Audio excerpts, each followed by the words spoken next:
Welcome back to my channel. We have Chanakya నీతి.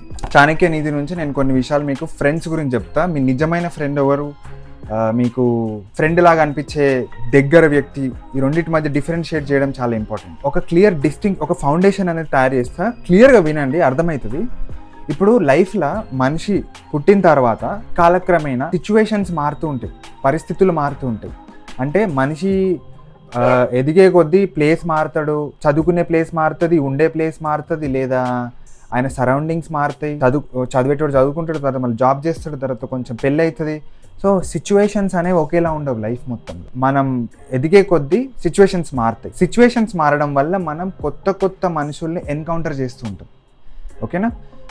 అందులో భాగంగానే ఫ్రెండ్షిప్ని రెండు డివైడ్ చేయాలి. మనం కలిసే మనుషుల్ని రెండిట్లో డివైడ్ చేయాలి. ఫస్ట్ సిచ్యువేషనల్ అలై, అంటే పరిస్థితుల ప్రభావం వల్ల ఏర్పడ్డ మిత్రులు. ఓకే, మిత్రులు అని చెప్పొచ్చు, లేదంటే జస్ట్ ఒక అలయన్స్. రెండవది ట్రూ ఫ్రెండ్. ఓకే, చాలామంది రెండింటికి కన్ఫ్యూజ్ అవుతారు. వాళ్ళు ప్రస్తుతానికున్న పరిస్థితుల వల్ల కొంతమంది దగ్గర అయ్యేసరికి వాడే నా ఫ్రెండ్, లేదా ఈ పరిస్థితి ఎంత పెద్దగానే ఉండొచ్చు, మళ్ళీ 5 years ఉండొచ్చు, 10 years ఉండొచ్చు. ప్రస్తుతానికి ఉన్న సిచ్యువేషన్లో వాడు నాతో ఉన్నాడు కాబట్టి వాడు నా ఫ్రెండ్, సో వాడితో నేను అన్ని షేర్ చేసుకుంటా, వాడు నా ట్రూ ఫ్రెండ్ అయిపోయిండు, నా బ్లడ్ ఫ్రెండ్ అయిపోయిండు. అట్లా చాలామంది కన్ఫ్యూజ్ అవుతూ ఉంటారు. ఓకేనా? సో ట్రూ ఫ్రెండ్ ఎవరు, ఇంకా మీ సిచ్యువేషనల్ అలై ఎవరు అనేది డిఫరెన్షియేట్ చేయడం చాలా ఇంపార్టెంట్. టైంతో పాటు ఇది మారుతూ ఉంటారు, కానీ ట్రూ ఫ్రెండ్ అనేటువంటి ఎప్పటికి ఒకేలా ఉంటాడు. Rule number 1, okay, 2 unequals cannot be friends. అంటే ఫ్రెండ్షిప్ అనేది ఈక్వల్స్ మధ్య జరుగుతుంది. ఓకేనా? మిగతా ఎవరితో జరిగినా అది సిచ్యువేషనల్ అలైసే ఎక్కువ ఉంటాయి. అంటే లెటర్స్ సే, ఇప్పుడు ఈ అన్ఈక్వల్ అనేది చాలా, దాన్ని డిఫైన్ చేయాలి. అన్ఈక్వల్స్లో చాలా ఉంటాయి. Mental stability, emotional intelligence. Okay, let's say for example emotional maturity అనేది ఏంటంటే, లెట్స్ సే నాకు ఒక సిచ్యువేషన్ ఎన్కౌంటర్ అయింది, అది నన్ను భావోద్వేగానికి గురి చేసేది, అంటే నాకు కోపం తీసుకొచ్చేది, చాలా కోపపడే సిచ్యువేషన్ అది. లెటర్స్ నేను దాన్ని చాలా మెజర్డ్గా రియాక్ట్ అవుతా అనుకుందాం. ఎమోషనల్ మెచ్యూరిటీతో ఎక్కువ కోపపడకుండా దాన్ని నేను కామ్గా హ్యాండిల్ చేస్తాను. అది నా మెంటాలిటీ. నా ఫ్రెండ్ ఇంకొకడు ఉన్నాడు, లెట్స్ సే, వాడికి కోపం ఎక్కువ. వాడు కోపంలో వెళ్ళి అఫెన్సివ్ రియాక్షన్ ఉంటుంది, వాడిని వెళ్ళి అటాక్ చేసేయడమో ఏదో చేసేయడం చేస్తాడు. ఇక్కడ అన్ఈక్వాలిటీ ఉంది. ఓకే, వీళ్ళిద్దరు ఫ్రెండ్షిప్ ఎమోషనల్ మెచ్యూరిటీ లేని దగ్గర, అన్ఈక్వల్ ఎమోషనల్ మెచ్యూరిటీ ఉన్న దగ్గర ఇద్దరు వ్యక్తులు సర్వైవ్ కాలేరు. ఇది ఫ్రెండ్షిప్ ఒకటే కాదు, రిలేషన్షిప్స్లో కూడా. అర్థమవుతుందా? ఇది ఒక రకమైన అన్ఈక్వాలిటీ, అసమానత. రెండోది షేర్డ్ వాల్యూస్. అంటే వాల్యూస్ అంటే మోరల్స్, ఎథిక్స్. మీరు సమాజాన్ని చూసే పద్ధతి ఒకటి ఉంటుంది. మీరు మేబీ బలహీన వర్గాలు చూసి మీరు కొంచెం చలించిపోతుంది మీ మనసు, మీది సేవాభావం ఎక్కువ ఉంటుంది. అణిచిపడ్డ వర్గాలను చూస్తే మీకు కొంచెం వాళ్ళ మీద జాలేస్తుంది. వాళ్ళని మనం తక్కువగా చూడొద్దు, వాళ్ళ మీద జాలిపడి వాళ్ళకి హెల్ప్ చేయని, ఇట్లాంటి వాల్యూస్ మీకు ఉంటాయి. ఆనెస్ట్గా బతకాలి, సొసైటీలో అందరితో మింగిలే బతకాలి, ఎవరికి చెడు చేయొద్దు, ఇట్లాంటి వాల్యూస్ మీకు ఉంటాయి.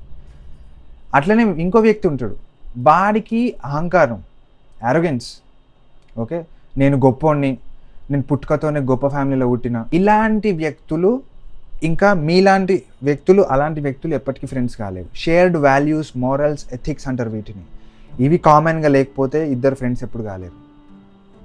ఓకే, ఒకవేళ ఎవరైనా స్టూడెంట్స్ ఉంటే వాళ్ళకి చెప్తున్నా, మీ లైఫ్లో మీ గోల్ ఏంటంటే చదువుకొని టాపర్ అవ్వాలని మీకు ఉంటుంది. ఇంకోడేమో వాడికి క్లాస్ బంక్ చేద్దాం, టైంపాస్ చేద్దాం అని ఉంటుంది. వాడు టాపర్స్ ఎప్పుడు ఫ్రెండ్స్ కాలేరు. ఒకవేళ టాపర్ వెళ్ళి వానితో కూర్చున్నాడు అంటే వాడు చెడిపోతాడు, వానికి లాస్ అయితే తప్ప అందులో వానికి ప్లస్ ఏం కాదు. సో అందుకే ఇద్దరు అన్ఈక్వల్ ఫ్రెండ్స్. అది ఫైనాన్షియల్ స్టేటస్గా కూడా. మీరు చాలామంది అనుకుంటారు వాడి దగ్గర అంత డబ్బులు ఉన్నాయి, నాతో ఫ్రెండ్షిప్ చేస్తున్నాడు అనుకుంటే అది మీరు మేబీ పప్పులో కాలేస్తురేమో. మేబీ వాడు మీకు ఒక స్ట్రాటజిక్ అలయన్స్ లెక్క ప్రస్తుతానికి ఉన్న సిచ్యువేషన్లో వాడు మీతో ఉండడం ఇష్టపడుతున్నాడు అయి ఉండొచ్చు. ఫైనాన్షియల్ స్టేటస్ గురించి చాలా ఇంపార్టెంట్ విషయం చెప్తాను మీకు. ఇది చాలా తక్కువ మందికి అర్థమవుతుంది. ఓకేనా? ఇద్దరు ఫైనాన్షియల్ అన్ఈక్వల్ బ్యాక్గ్రౌండ్స్ నుంచి వచ్చిన వాళ్ళు ఫ్రెండ్స్ అవ్వడం చాలా కష్టం. ఎందుకంటే వాళ్ళు పెరిగిన పరిస్థితులు వేరు ఉంటాయి, వాళ్ళు చూసే అట్మాస్ఫియర్ వేరు ఉంటుంది. కొంచెం ఫైనాన్షియల్గా పువర్ ఉన్న వాళ్ళు లైఫ్ని చూసే విధానం వేరే ఉంటుంది. వీళ్ళిద్దరి మధ్య ఒక స్ట్రాటజిక్ అలయన్స్ ఉండొచ్చు. ప్రస్తుతానికి నాకు ఒక నీడ్ ఉంది, ఈ అవసరం ఉంది, లేదా ప్రస్తుతానికి నేను కొంచెం ప్రాబ్లంలో ఉన్నా. ఫర్ ఎగ్జాంపుల్ మీ ఫ్రెండ్ ఉంటాడు, వాడు మేబీ ఒక రిచ్ ఫ్యామిలీ నుంచి వస్తాడేమో, కానీ ఇండివిజువల్గా వాడు ఫైనాన్షియలీ నోబడి, వానికి సపరేట్గా ఏది లేదు. వానికి మేబీ అనిపించవచ్చు నేనున్న పరిస్థితుల్లో నేను నోబడి కాబట్టి మీరు నాకు ఫ్రెండ్స్ అవుతాడని మీరు అనుకోవచ్చు. కానీ ఏ రోజైతే వాడు ఎదిగిపోతాడు లైఫ్లో, వాడు వెనకాల తిరిగి చూసే ఛాన్స్ చాలా తక్కువ ఉంటుంది. అట్లాంటి వ్యక్తులు మీరు ఫ్రెండ్స్ అనుకున్నారంటే ఏం చెప్పలేం, చాలా తక్కువ మంది ఉంటారు. కానీ మెజారిటీ లైక్ ఐ సెడ్ దీని మీద ఎందుకు ఇంత స్ట్రెస్ చేస్తున్నా అంటే, ఇద్దరు అన్ఈక్వల్స్ మధ్య ఫ్రెండ్షిప్ ఏర్పడడం చాలా అరుదు. మీరు కనుక పైసలు ఉన్నోళ్ళు, ఫైనాన్షియల్ ఎక్కువ ఉన్న వాళ్ళతో ఫ్రెండ్షిప్ చేసి, నా లైఫ్లోనే చూసిన చాలామందిని హై ఫైనాన్షియల్ స్టేటస్ ఉన్న వాళ్ళతో ఫ్రెండ్షిప్ చేసి వాళ్ళ లివింగ్ స్టాండర్డ్స్ మ్యాచ్ కాలేక బయట అప్పులు చేసి, అంటే చూపించుకోవాలి కదా నువ్వు వాళ్ళతో ఉంటున్నావు అంటే నువ్వు వాళ్ళ స్టేటస్కి వెళ్ళాలి. అది నీ దగ్గర లేదు, యాక్చువల్గా బై డిఫాల్ట్ లేదు, కానీ నువ్వు తేవాలి. ఏం తెస్తావు, పైసలు అప్పు చేస్తావో ఏదో పనులు చేస్తావో, అది రీచ్ కాలేక లాస్ట్కి ఫైనాన్షియలీ చాలా డిటోరియేటింగ్ పొజిషన్లోకి వచ్చేస్తారు, తగ్గిపోతారు. వాళ్ళు ఏం చేస్తారంటే, మీకు ఒక విషయం చెప్తా, పైసలు ఉన్న వాళ్ళు ఎప్పుడు ఖర్చు పెట్టరు. ఎవడైతే వానబీ ఉంటారు చూసారో వాళ్ళు వెళ్ళి నేను మీ సర్కిల్లోకి వస్తాను, మీ సర్కిల్ వాళ్ళతోనే పెట్టిస్తారు, వాళ్ళు పెట్టరు. ఓకేనా, ఇది గుర్తుపెట్టుకోండి. సో మీకంటే పైన ఉన్న వాళ్ళని, మీకంటే కింద ఉన్నోళ్ళు కూడా మీరు వాళ్ళతోని స్ట్రాటజిక్ అలయన్స్ పెట్టుకోండి, కానీ ఫ్రెండ్షిప్ అక్కడ జరగదు. అక్కడ ఫ్రెండ్షిప్ అనేది ఇద్దరు సమానం ఉన్న వ్యక్తులతోనే అవుతుంది, ఏర్పడే ఛాన్స్ ఎక్కువ ఉంటుంది. ఇది నేను చెప్తాను, చాణక్య నీతి. 2 unequals cannot be friends. ఇది అన్ఈక్వాలిటీ అనేది చాలా విధంగా ఉంటుంది. ఓకేనా, ఇది ఈ పాయింట్ మీద చాలా స్ట్రెస్ చేస్తున్నాను, ఎందుకంటే చాలామంది కన్ఫ్యూజ్ అవుతారు. Friendship, strategic alliance, situational alliance, ఈ రెండు మిక్స్ చేసేస్తారు. ఓకేనా, అది రెండోది. సెకండ్ పాయింట్ ఇది ఇంకా ఇంపార్టెంట్, యాక్చువల్లీ ఈక్వల్లీ ఇంపార్టెంట్, ఇంకా కాదు ఈక్వల్లీ ఇంపార్టెంట్. ఇది లైఫ్లో unlucky people, unhappy, unpleasant, okay, ఇట్లాంటి వ్యక్తులతోని దూరం ఉండండి. అదేంది బ్రో నువ్వు ఇది అంటున్నావు, వాళ్ళ యాక్చువల్గా మనం ఎవరైతే లైఫ్లో ప్రాబ్లమ్స్లో ఉన్నారో, లేదా అన్లక్కీ ఉన్నారో, అన్హ్యాపీ ఉన్నారో వాళ్ళని హెల్ప్ చేయాలి కదా మనం అంటే, కరెక్ట్. మీరు వాళ్ళ మీద సింపతి చూపించవచ్చు, మీతోనైనంత హెల్ప్ మీరు చేయొచ్చు, అది మీ ఇష్టం. కానీ వాళ్ళతోని కలిసి వాళ్ళు మీతోని ఉంటారు, మంచిగా ఉంటారు, లేదంటే వాళ్ళతో ఉంటే మీకేదో మంచి జరుగుతుంది, వాడు నా ఫ్రెండ్, వానితో మీద ఎమోషనల్ కనెక్ట్ పెట్టుకోరు అనుకోండి, డైలాగ్ ఉంటుంది కదా, ఇవన్నీ చేస్తే ఇక్కడే నాకుంటూ కూర్చోవాలి, అయిపోతారు. అన్లక్కీ పీపుల్ ఎప్పటికైనా మీకు కూడా బ్యాడ్ లక్కే తీసుకొస్తారు. There is the reason they are unlucky, there is a reason they are unhappy. లైఫ్లో ఎప్పుడు హ్యాపీ లేదు. ఎంతసేపు చూసినా వాడు మీ ఫ్రెండ్స్లలో ఎవడన్నా పొద్దున్న లేస్తే నాకు ఈ ప్రాబ్లం, ఆ ప్రాబ్లం, నాకు ఇదవుతుంది, అదవుతుంది, నా మనసు బాగాలేదు అంటే వాళ్ళ లైఫ్లో ప్రాబ్లమ్సే, బాధలన్నమాట. ఎక్కడ చూసినా బాధలే. అంత బాధగా ఉన్న ఫ్రెండ్స్తో మీరు ఫ్రెండ్షిప్ చేసే అవసరం లేదు. ఓకే, ఎప్పుడు చూసినా బాధలో ఉండే వ్యక్తులతోని దూరంగా ఉండండి. ఓకే, ఎందుకంటే వాళ్ళు బాధపడతారు, మిమ్మల్ని కూడా ఆ బాధలో గుంజుతారు. మీరు ఒకరిని ఫిక్స్ చేయడానికి లేరు, ఒకరి ట్రామా మీరు నెత్తి మీద వేసుకోవడానికి లేరు.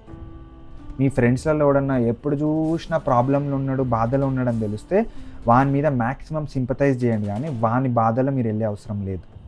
మీతో అయినంత హెల్ప్ చేయండి. నేను ఇంత రూత్లెస్గా ఎందుకు చెప్తున్నా అంటే ఎక్స్పీరియన్స్. నా లైఫ్లో నేను చెప్పినట్టు సిచ్యువేషనల్ అలైస్, నేను ఎవరినైతే ఫ్రెండ్ అనుకున్నానో వాడు నా శత్రువు లెక్క మారిండు, నేను ఎవరినైతే శత్రువు అనుకున్నానో వాడు నాకు హెల్ప్ చేసిన రోజులు ఉన్నాయి. It's all about strategic alliance. ఓకేనా, పరిస్థితులు మారడం వల్ల మనకి కొంతమంది దగ్గర అవుతారు, కొంతమంది దూరం అవుతారు. చాలా తక్కువ మంది మనతో ఎప్పటికీ ఉంటారు. ఓకేనా. రూల్ నెంబర్ 4, మీ సీక్రెట్స్ ఏవైతే ఉంటాయో లైఫ్లో అది మీ సొంత వ్యక్తులు, ఎంత పెద్ద బెస్ట్ ఫ్రెండ్ ఉన్నా వానితో షేర్ చేసుకోకండి. ఒక్కసారి మీ లోపల ఉన్న సీక్రెట్ పక్కన చెవులో పోయిందంటే అది మీ కంట్రోల్లో ఉండదు. ఇంకా అది ఎక్కడెక్కడ పోతుందో అనేది మీరు కంట్రోల్ చేయలేరు. అర్థమైందా? మీ సీక్రెట్స్ ఎప్పుడు ఫ్రెండ్స్తో షేర్ చేసుకోవద్దు, బెస్ట్ ఫ్రెండ్ అయినా కూడా చేసుకోవద్దు.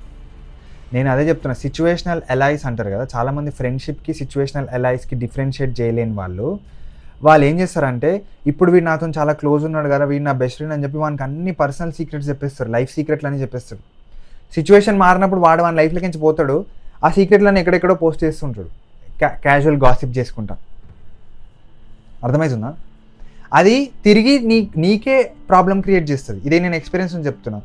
మన సీక్రెట్స్ ఎవడు మనకి అగెయిన్స్ట్గా ఎట్లా యూజ్ చేస్తాడో మనకి తెలియదు.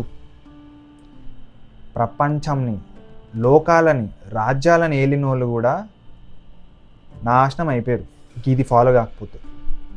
ఓకే, దీనికి రామాయణం ప్రమాణం. అర్థమైందా? రావణాసుడు నన్ను ఎవ్వరు డిఫీట్ చేయలేరు, నన్ను టచ్ కూడా చేయలేడు, నేను లోకాలను ఏలుతా, నన్ను ఎవడు ఏం చేయగలుగుతాడు అనుకున్నాడు. Okay, full confidence. నేను పెద్ద పెద్ద దేవతల్ని, దయ్యాలనే ఏమంటారు, రాక్షసుల్ని, దేవతల్నే ఓడించిన వాడిని, ఆఫ్టర్ ఆల్ ఒక మనిషి రూపం ఎత్తిన రాముడు నన్నేం చేస్తాడు? రాముడు ఇక్కడ నుంచి బాణాల మీద బాణాలు, జపా జపా జపా, ఒక తలకాయ, 3 తలకాయలు అన్నీ చేస్తున్నాడు, కానీ రావణాసుడు అస్సలేడు.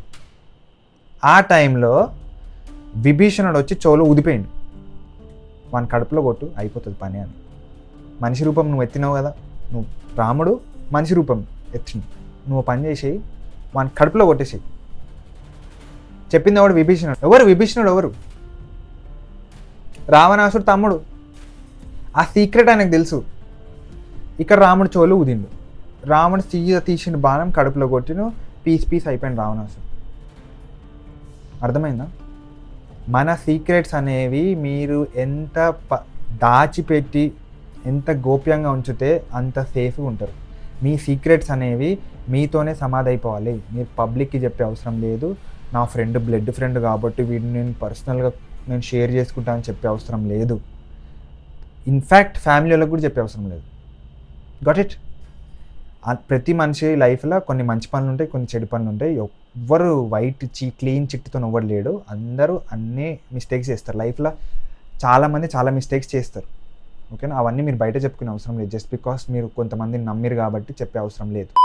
ఒక రియల్ లైఫ్ స్టోరీ చెప్తాను మీకు, బాగుంటుంది, వినండి. నా ఫ్రెండ్ ఒకడు, వాడు ఒక కంపెనీలో జాయిన్ అయ్యాడు. వానికి 15 lakhs ప్యాకేజ్. వాని తోటి ఫ్రెండ్ ఎవరైతే ఉన్నాడో వాడు అన్ఎంప్లాయిడ్గా తిరుగుతున్నాడు. వీడు ఏం చేసిండంటే, వాడు ఇట్లా పాపం అన్ఎంప్లాయిడ్గా తిరుగుతున్నాడు అని చెప్పి, నేను నీకు జాబ్ పెట్టిస్తా అన్నాడు. జాబ్ పెట్టిస్తా అంటే, అవును ఎట్లా పెట్టిస్తావు అంటే, ఒక తెలిసిన కన్సల్టెన్సీ ఉంది, వానికి నువ్వు ఒక 2 లక్షలు ఇచ్చినావు అనుకో, నీకు వాడు ఇంటర్వ్యూ క్రాక్ చేయించి నీకు జాబ్ ఇప్పించేస్తాడు. ఎక్స్పీరియన్స్ కూడా వాడు చూసుకుంటాడు, అన్నీ చూసుకొని మీకైతే జాబ్లోకి ఎక్కిచ్చేస్తాడు అని చెప్పి. అవునా, నువ్వు కూడా అట్లనే పోయినావా అంటే, వాడు అవును నాకు కూడా అట్లనే వచ్చిందని చెప్పి. వీళ్ళిద్దరు ఫ్రెండ్స్, క్లోజ్ ఫ్రెండ్స్, అందుకే వాడు హెల్ప్ చేసిండు. ఇప్పుడు వాడు అనెథికల్ వేలో కంపెనీలకు వెళ్ళిండు అనే విషయం మీద మనం డిబేట్ చేస్తలేం. వాడు వాని క్లోజ్ ఫ్రెండ్, పాపం వాడు అన్ఎంప్లాయిడ్గా తిరుగుతున్నాడు, వాని లైఫ్లో కష్టాలు ఉన్నాయని చెప్పి వాడు హెల్ప్ చేసిండు. కంపెనీలకు వెళ్ళిరు, 6 months ఉన్నారు, కలిసి జాబ్ చేసిరు. ఒక రోజు సడన్ గా ఇద్దరి మధ్య ఏదో ప్రాబ్లం, చాలా రోజుల నుంచి